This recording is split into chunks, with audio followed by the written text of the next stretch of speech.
Time. Marshall Wilensky traveled the longest to be here. He's coming all the way from the state of North Carolina. He is a former member of this church, and he's also a drummer. And I have to say that he is making his triumphant return back here to First Parish Church. And it is to see his friends, of which he has many here, and to talk to us and give us another story. So will you please be welcoming to Marshall Wilensky.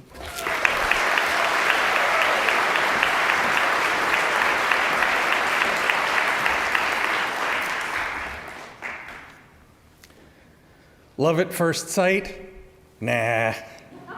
I proposed to Allison at first sight in baggage claim at Baltimore Washington International Airport. Crazy? Not if you know the story. Normally it takes me about an hour or more to tell this story. Tonight I get 6 minutes.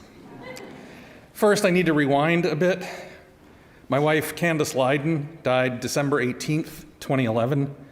The last 6 years of our 30-year relationship had been a roller coaster of recurrent cancer. As the one-year anniversary came and went, I realized I had spent 2012 in shock. The first third of 2013 is when grief really hit me as my new normal settled in. By May 1st, I was out of it, but that's a story for another time. Jump to November 1st, 2013. My friend Anne asks me if I'm open to being introduced to a friend of hers.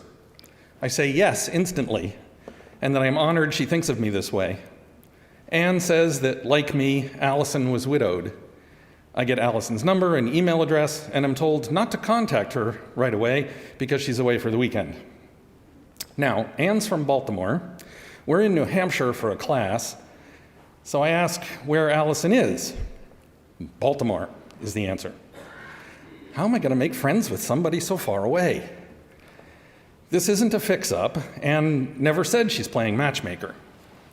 I make the first call and leave a message. Allison calls back, and we talk for maybe 20 minutes. Next day, I email Anne and say, we've made contact. A couple of weeks later, we've been emailing and phoning. Texting comes later. Hey, we're in our 50s. I realize neither of us knows what the other one looks like, so I send 3 pictures, including this one. It's me trying to look serious. The other 2 were happier looking. This was the one that was most current.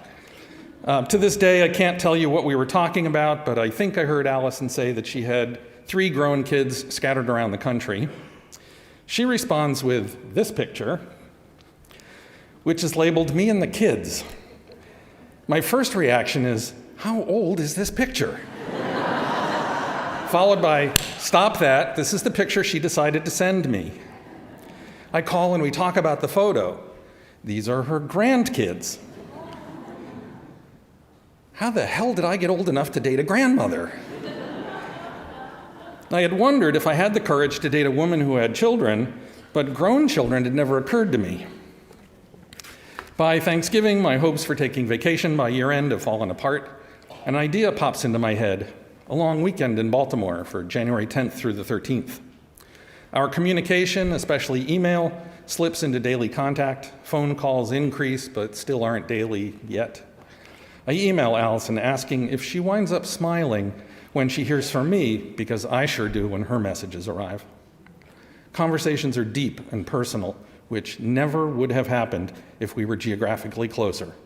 If we were dating conventionally, I would have worried about when, where, etc. The holidays are approaching quickly. December 23rd, Allison asks, how can you miss someone you haven't met yet? I say I know what she means because I feel it too. She wishes me blessings for the days ahead. I respond that I'm already blessed to have her in my life, and I echo back the how can you miss someone you haven't met yet, adding that I keep wondering how I can love someone I've only been talking to for 7 weeks. Immediately I add, there, I said it. It's scary, but good to have that out. She replies, I love you too. It's crazy and scary and true. Can't begin to understand it. What happened? I begin saying, I got a girlfriend for Christmas and gave someone a boyfriend. I update Facebook with in a relationship. The responses are an interesting mix of happiness, confusion, and incredulity. depending on whether or not the person has heard anything about what's been going on for the last 2 months. Suddenly, January 10th is a long way away. New Year's Eve, Allison emails asking, live together? Marry? Something else? Nothing? I call and leave a voice message saying, I absolutely, positively want to marry you, and I cannot imagine my life without you. She calls back without first hearing the voice message, so I get to repeat it live. Later, I email it for the hat trick. I had already begun entertaining the possibility of asking you to marry me. This is a quote. It came with some of the same sensations of rushing. I choose sensations because concerns is too big a word for the feeling that I had about telling you last week that I was in love with you. But it's not rushing. It's in the flow of what I feel and the progression of our relationship.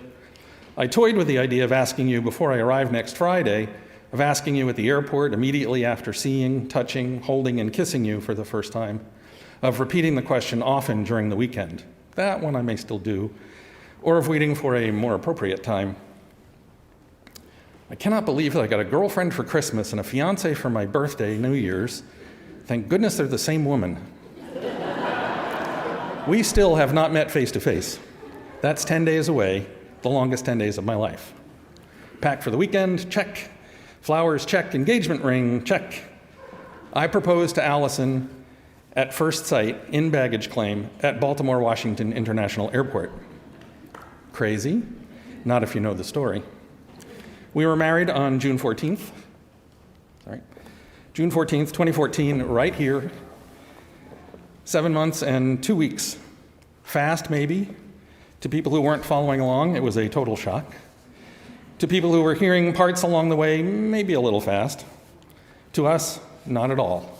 When you're widowed, you have a different sense of time.